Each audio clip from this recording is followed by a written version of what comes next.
Título 3 do Estabelecimento, capítulo único, disposições gerais. Artigos 1142. Considera-se estabelecimento todo complexo de bens organizado para exercício da empresa por empresário ou por sociedade empresária. Parágrafo 1º. O estabelecimento não se confunde com o local onde se exerce a atividade empresarial, que poderá ser físico ou virtual. Parágrafo 2º. Quando o local onde se exerce a atividade empresarial for virtual, o endereço informado para fins do registro poderá ser, conforme o caso, o endereço do empresário individual ou de um dos sócios da sociedade empresária.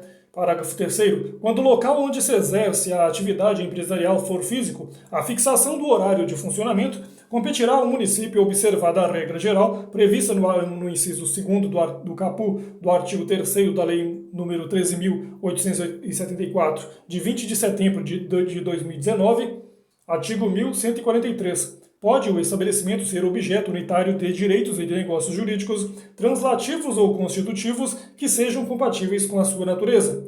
Artigo 1144. O contrato que tenha por objeto a alienação, usufruto ou arrendamento do estabelecimento só produzirá efeitos quanto a terceiros depois de averbado à margem da inscrição do empresário ou da sociedade empresária no Registro Público de Empresas Mercantis e de publicado na imprensa oficial. Artigo 1145. Se o alienante não restarem bens suficientes para solver o seu passivo, a eficácia da alienação do estabelecimento depende do pagamento de todos os credores ou do consentimento destes, de modo expresso ou tácito, em 30 dias a partir da sua notificação. Artigo 1146. O adquirente do estabelecimento responde pelo pagamento dos débitos anteriores à transferência, desde que regularmente contabilizados, continuando o devedor primitivo solidariamente obrigado pelo prazo de 1 ano, a partir quanto aos créditos vencidos da publicação e quanto aos outros da data do vencimento. Artigo 1147. Não havendo autorização expressa, o alienante do estabelecimento não pode fazer concorrência ao adquirente nos 5 anos subsequentes à transferência. Parágrafo único. No caso de arrendamento ou usufruto do estabelecimento, ou proibição prevista neste artigo persistirá durante o prazo do contrato.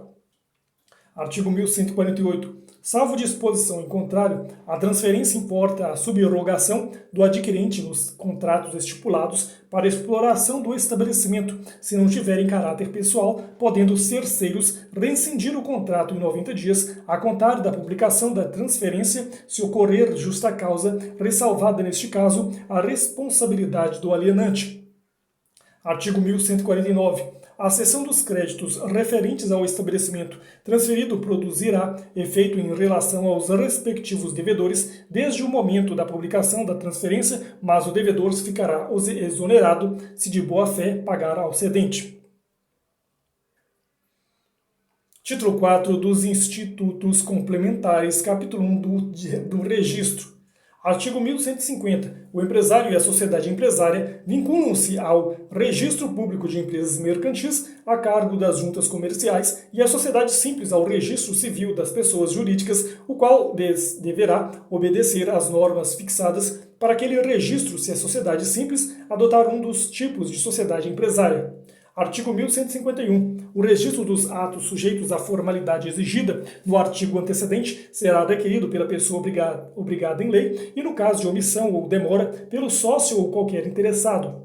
Parágrafo 1º. Os documentos necessários ao registro deverão ser apresentados no prazo de 30 dias contado da lavratura dos atos respectivos.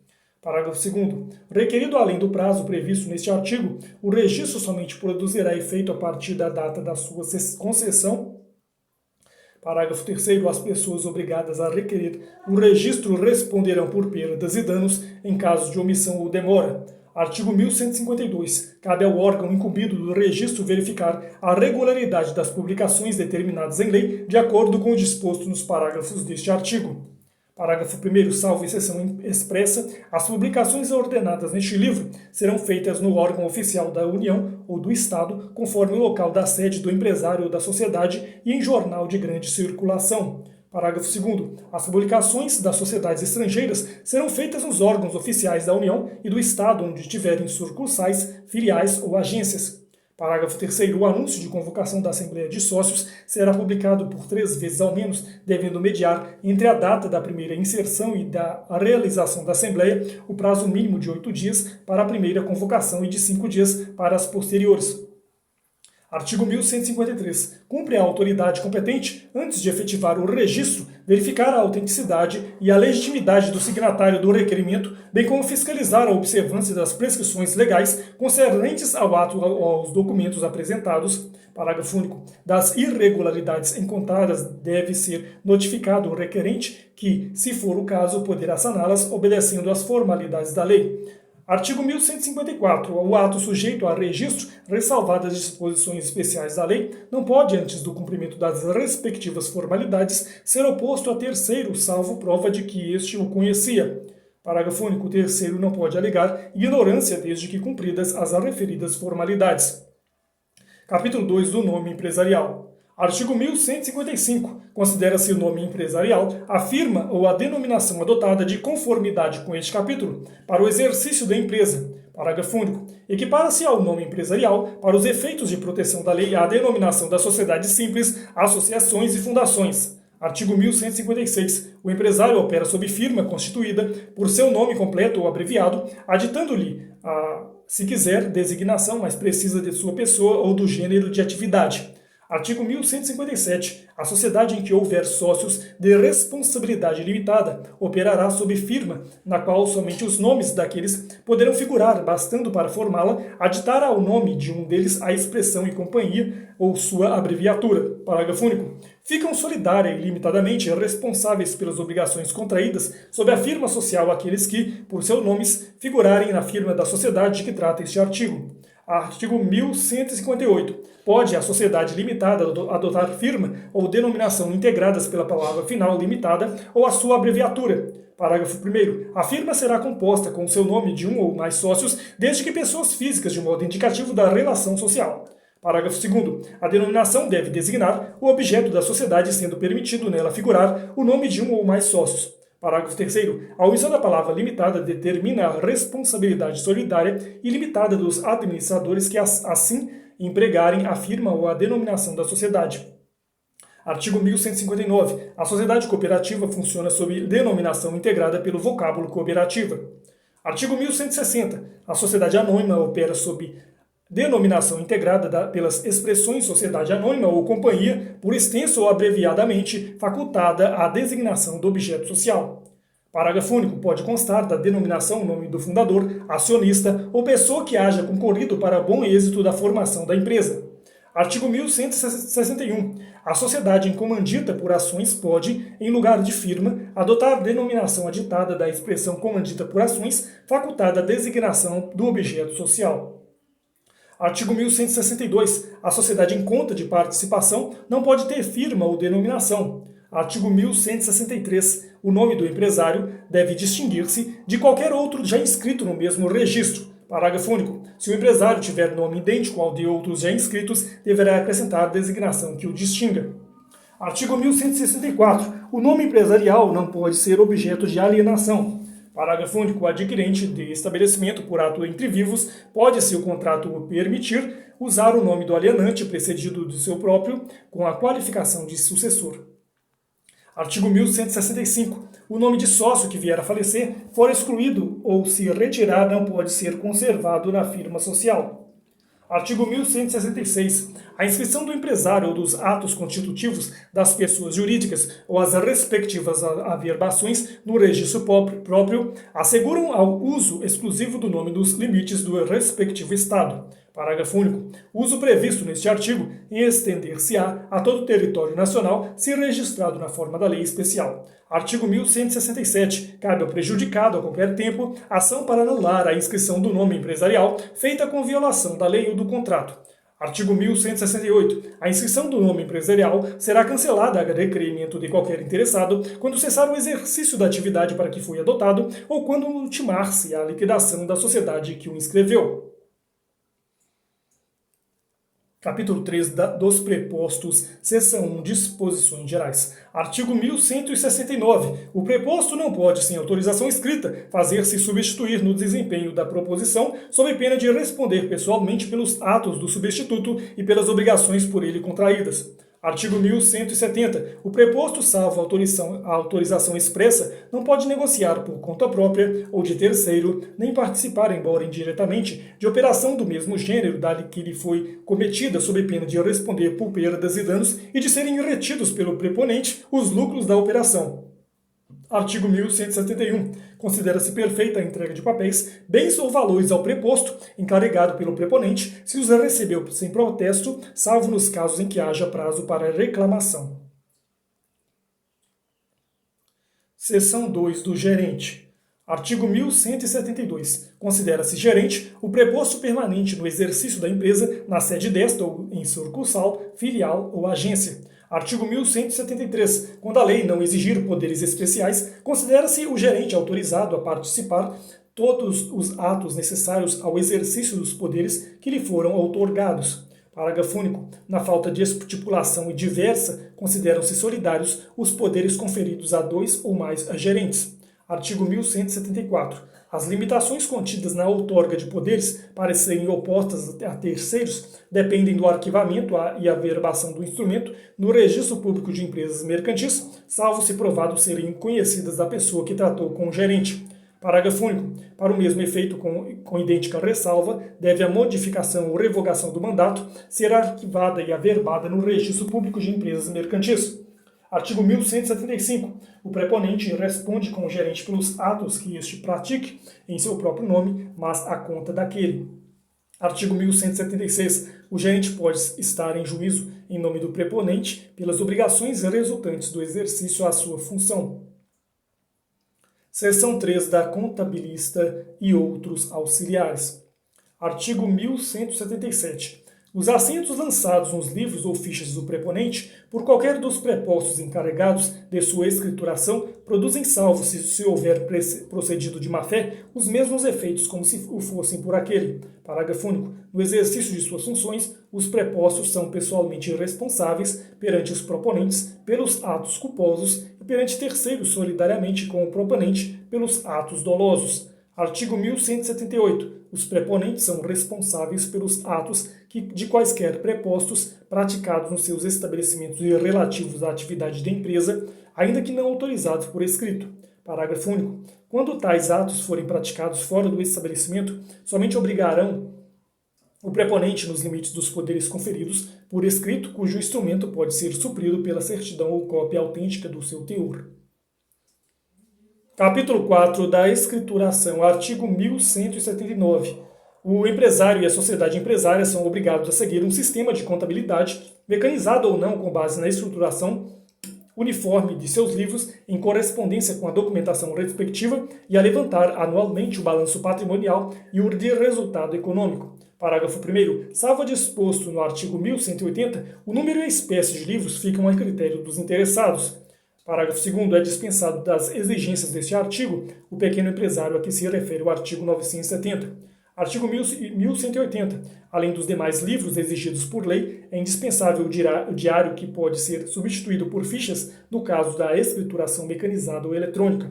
Parágrafo único. A adoção de fichas não dispensa o uso de livro apropriado para o lançamento do balanço patrimonial e do resultado econômico. Artigo 1181. Salvo disposição especial em lei, os livros obrigatórios, se for caso das fichas antes dos postos em uso, devem ser autenticados do Registro Público de Empresas Mercantis. Parágrafo único. A autenticação não se fará sem que esteja inscrito o empresário ou a sociedade empresária que poderá fazer autenticar livros não obrigatórios.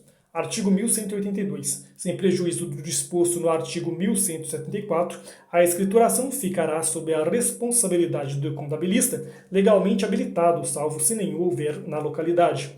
Artigo 1183. A escrituração será feita em idioma e moeda corrente nacionais e em forma contábil por ordem cronológica de dia, mês e ano, sem intervalos em branco, nem entrelinhas, borrões, rasuras, emendas ou transportes para as margens. Parágrafo único. É permitido o uso de código de números ou de abreviaturas que constem de livro próprio regularmente autenticado.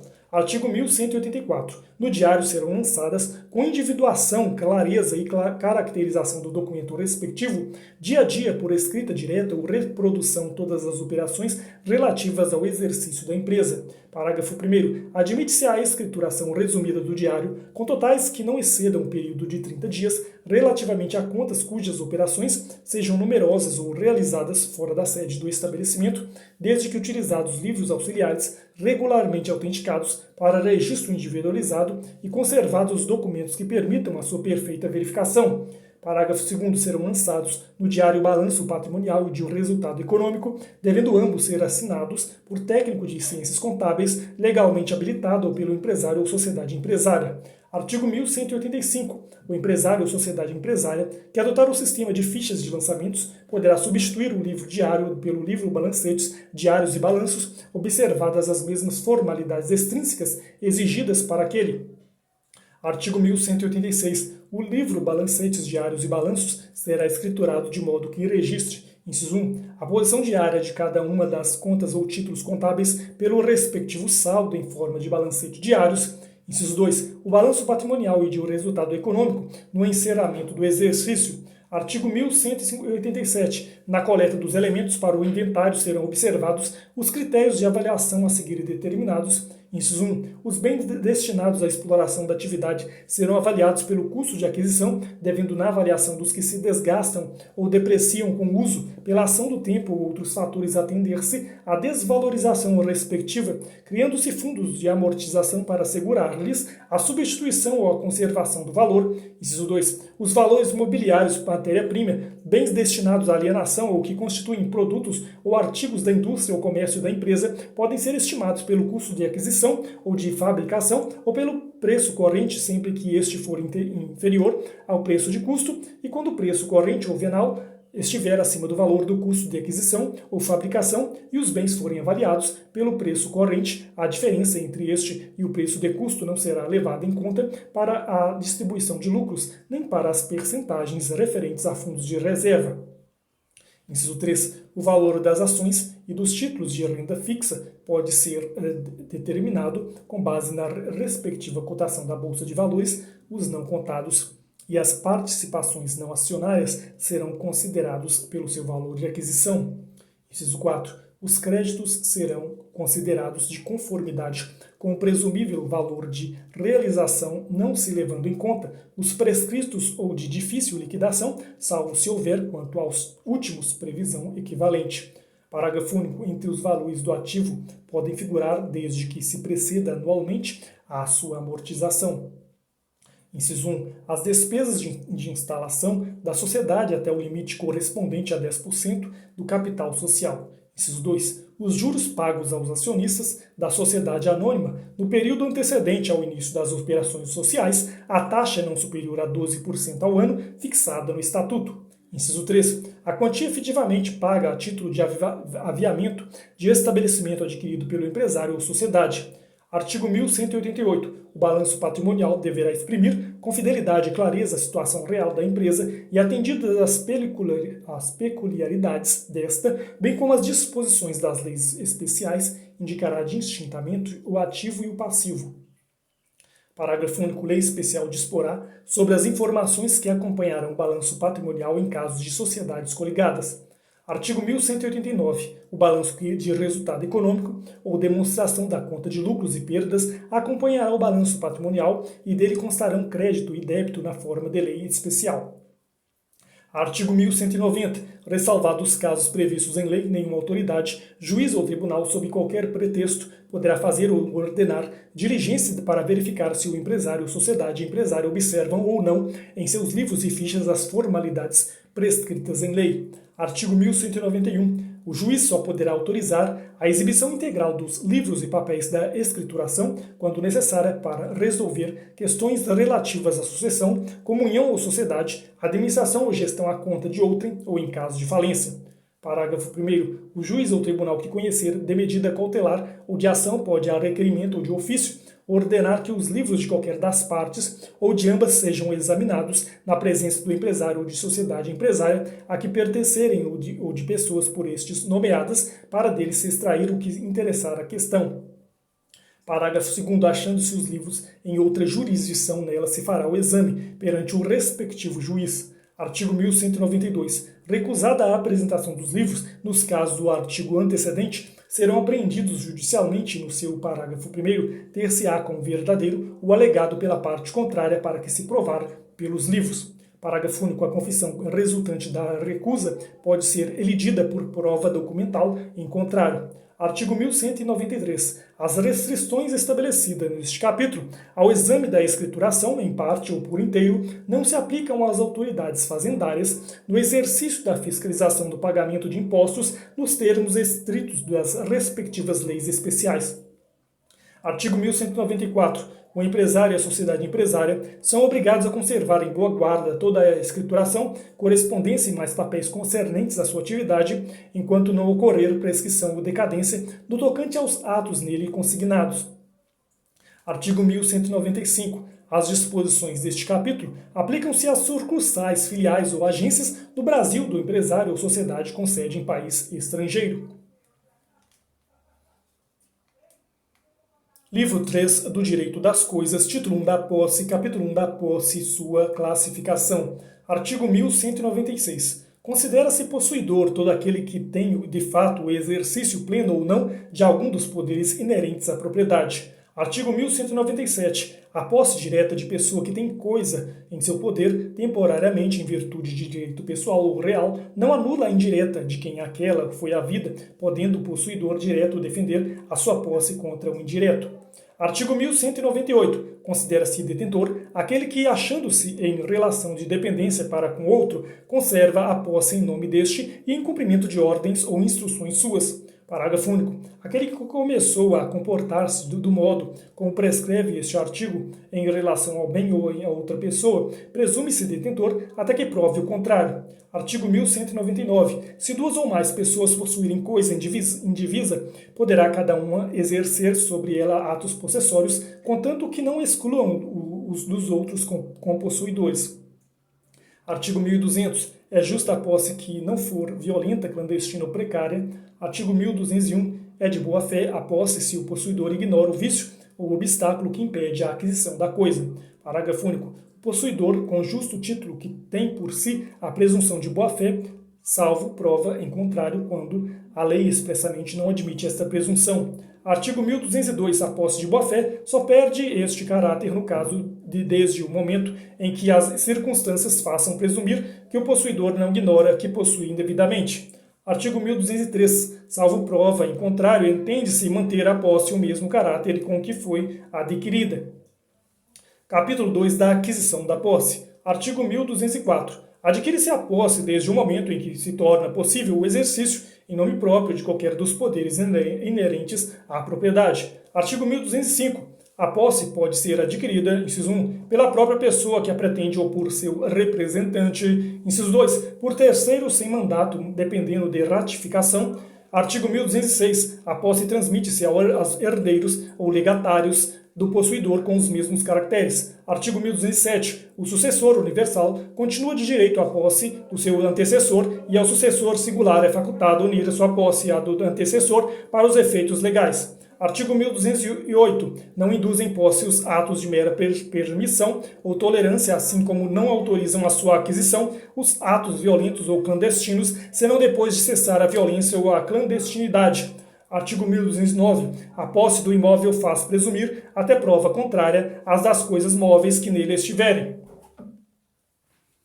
Capítulo 3 dos efeitos da posse. Artigo 1210. O possuidor tem direito a ser mantido na posse em caso de turbação, restituído no dia esbulho e segurado de violência iminente, se tiver justo receio de ser molestado. Parágrafo 1º. O possuidor turbado ou esbulhado poderá manter-se ou restituir-se por sua própria força, contanto que o faça logo. Os atos de defesa ou de desforço não podem ir além do indispensável à manutenção ou restituição da posse. Parágrafo 2º. Não obsta a manutenção ou reintegração na posse, a alegação de propriedade ou de outro direito sobre coisa. Artigo 1211. Quando mais de uma pessoa se disser possuidora, manter-se-á provisoriamente a que estiver a coisa, se não estiver manifesto que a obteve de alguma das outras por modo vicioso. Artigo 1212. O possuidor pode intentar a ação de esbulho ou de indenização contra o terceiro que recebeu a coisa esbulhada, sabendo que o era. Artigo 1213. O disposto dos artigos antecedentes não se aplica a servidões não aparentes, salvo quando os respectivos títulos provierem do possuidor do prédio serviente ou daqueles de quem este o ouve. Artigo 1214. O possuidor de boa-fé tem direito, enquanto ela durar, aos frutos percebidos. Parágrafo único. Os frutos pendentes ao tempo em que cessar da boa-fé devem ser restituídos depois de deduzidas as despesas da produção e custeio, devem ser também restituídos os frutos colhidos com antecipação.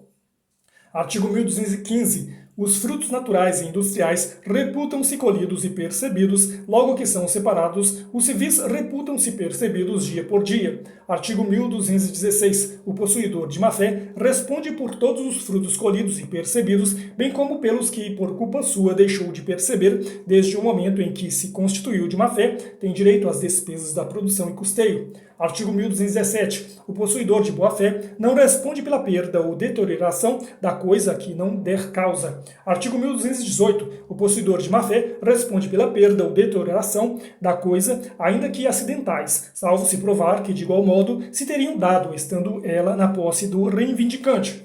Artigo 1219. O possuidor de boa-fé tem direito à indenização das benfeitorias necessárias e úteis, bem como quanto às voluntárias, se não lhe forem pagas, a levantá-las quando puder, sem detrimento da coisa, e poderá exercer o direito de retenção pelo valor das benfeitorias necessárias e úteis.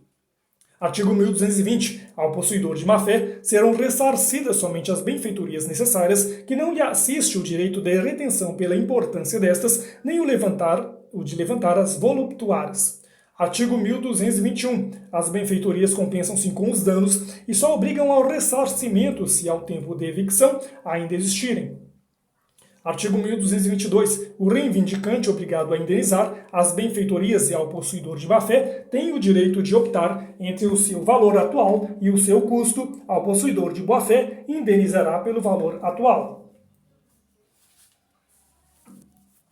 Capítulo 4 da perda da posse. Artigo 1223. Perde-se a posse quando cessa, embora contra a vontade do possuidor, o poder sobre o bem, ao qual se refere o artigo 1196. Artigo 1224. Só se considera perdida a posse para quem não presenciou o esbulho quando, tendo notícia dele, se abstém de retornar a coisa ou tentando recuperá-la é violentamente repelido.